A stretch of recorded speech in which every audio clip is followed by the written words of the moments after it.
I'm here with managing broker of our 53rd and Lyndale office, Jamar Hardy. Hello. So Jamar, we are almost midway through the year, so I wanted to check in with you about what you see happening with market conditions and trends.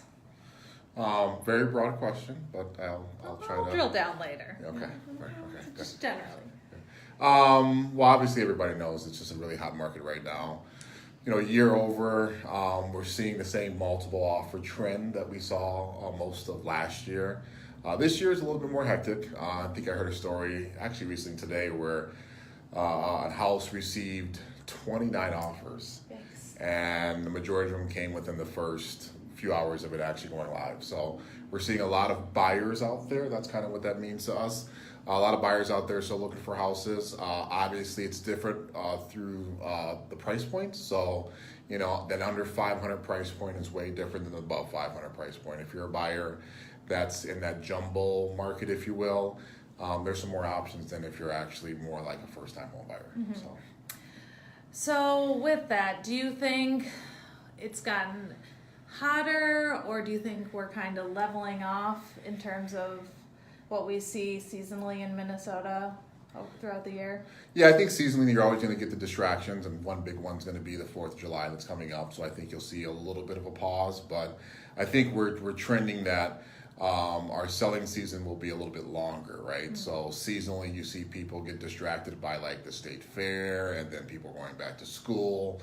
So there's a huge pause there.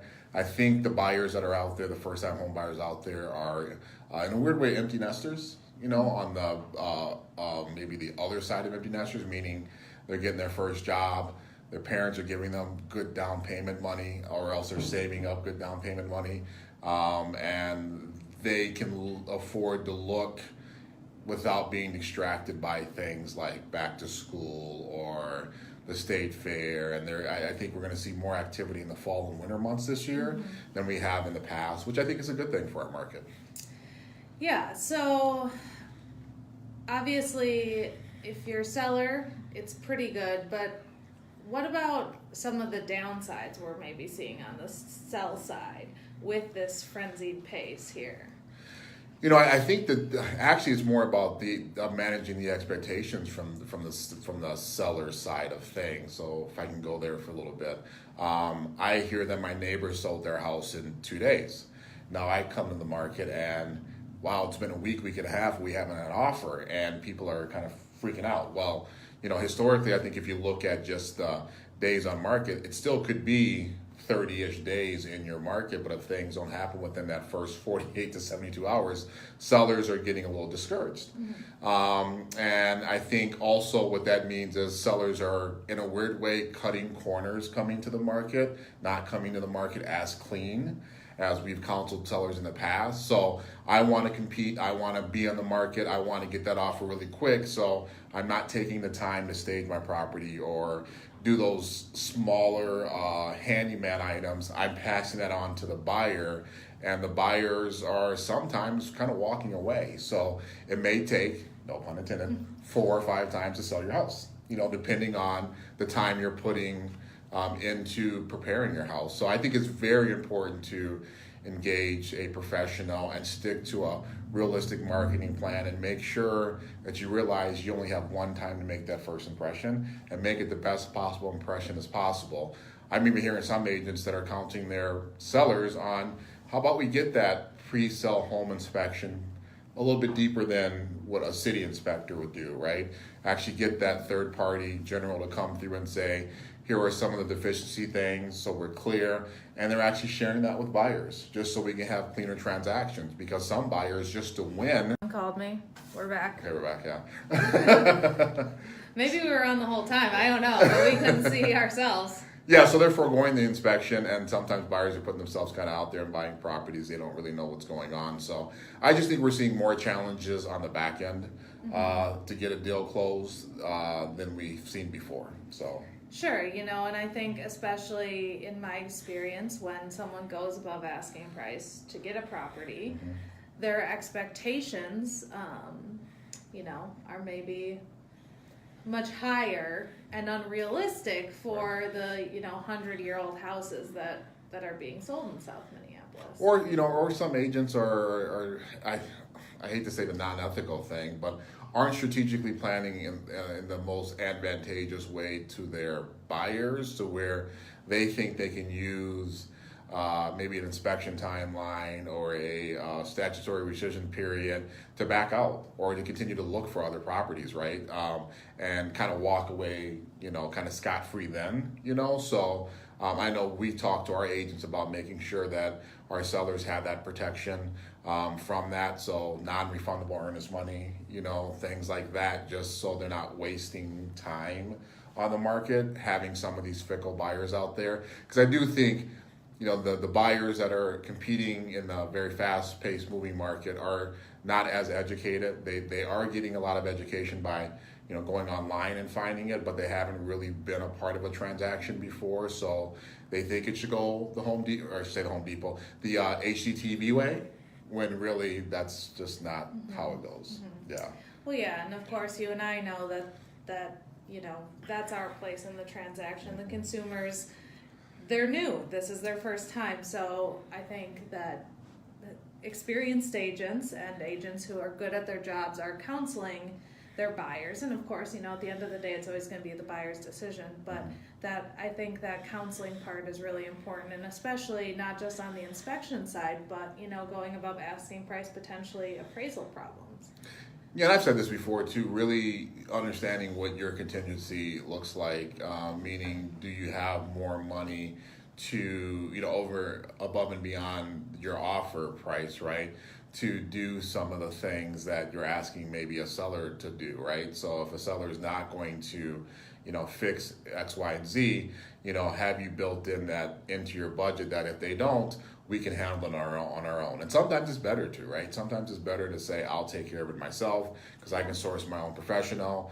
I'm not dealing with the seller who's dealing with their handyman that's cutting corners, and then we have issues after the closing that we have to try to rectify in a weird way. So sure, I'd rather, if my buyers have the money, I'd rather have them do the repairs all day long and negotiate on price, because you never know. You can say licensed professional, but right. You never know what sort of work. Sidebar, because we can see ourselves. Yeah. This is that iPhone 10, right? It is the iPhone 10. Are you putting me on blast out there? Well, no, it's pretty dope. Like, yeah, I haven't. It's very yeah, nice. It's nice. Yeah. Nice, clean image. So. No, you should upgrade yourself. I should upgrade myself. I'm about ready for one. Great. So. Yeah. It takes a little getting used to with no home button, but you. Yeah, it's clean without the home button there. All Yeah. the way to the sun. Yeah. So, if we're a buyer,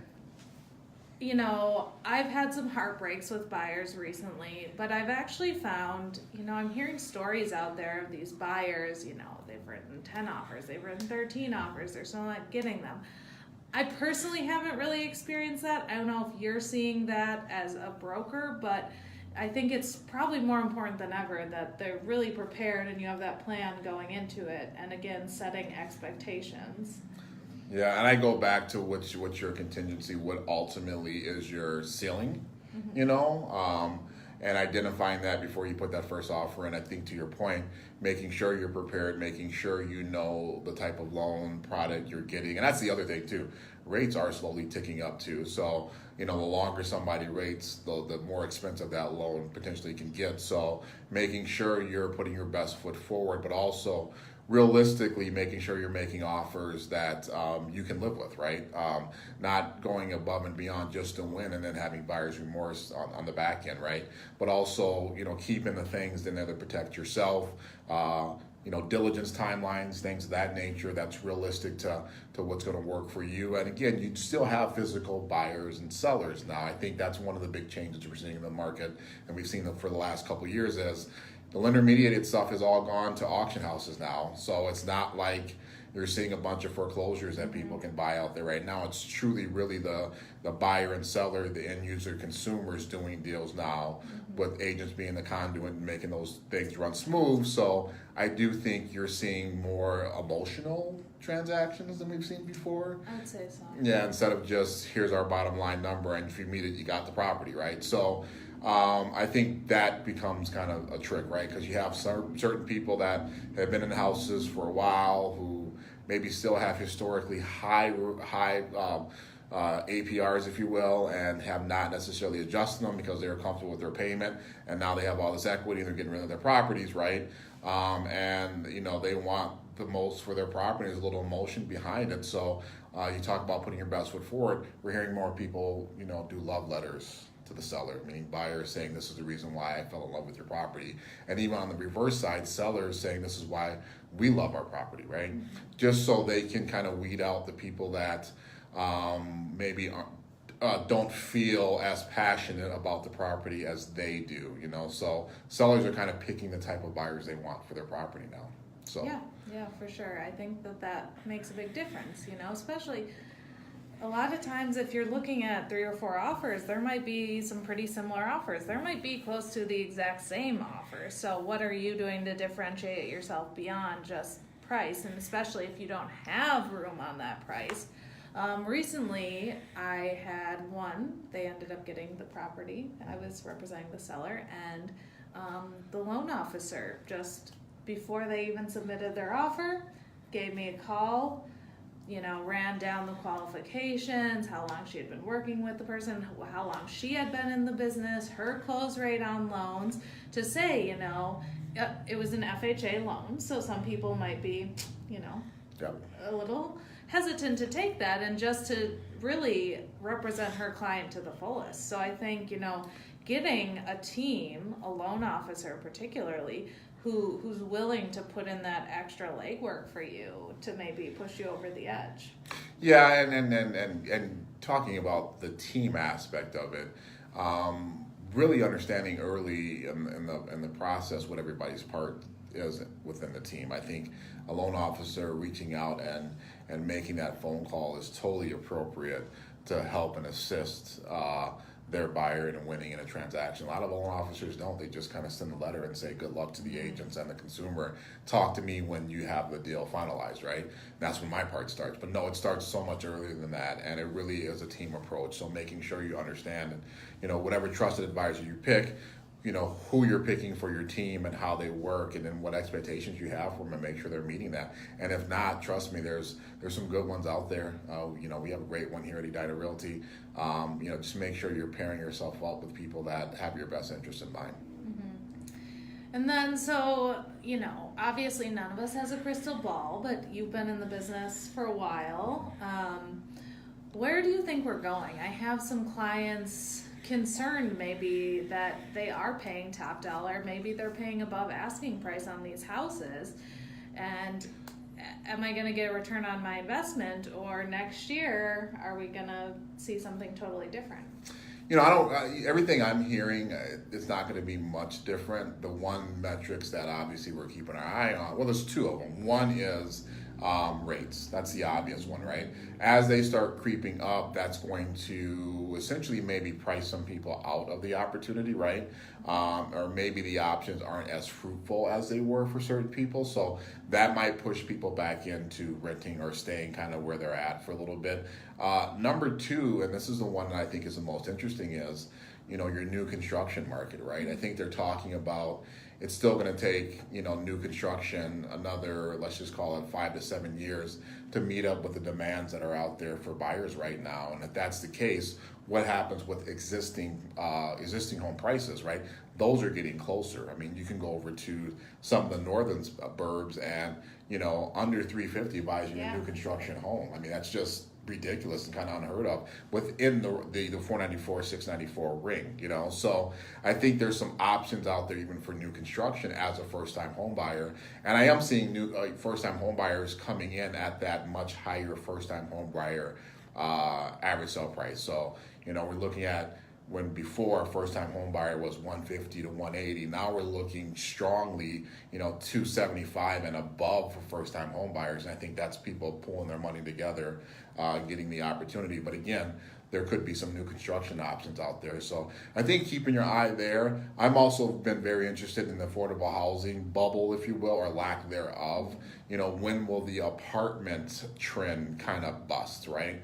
As people still come here, apartment living is real estate as well. And some people seem very comfortable. Maybe they have more of a disposable income maybe they don't know if they want to stay in this market for very long, or they haven't made the commitment to start a family here, and they're looking at other job options 3 to 5 years down the line. So, just being located near downtown is more important to them, and they'll pay the $1,650 for their 450 square foot box, right? And the additionals that come along with it. So, I think the apartment bubble has to bust as well before we start seeing a little more leveling out. And if that happens, the way they're building these apartments nowadays are commercial grade to where they can be very easily converted to condominiums. So as agents, we get excited about that because that's a new source of inventory income we can sell or make later, and inventory we can sell down the line. But I still think we could be another 10 years away from that actually even happening too. So yeah, I think so. But I mean,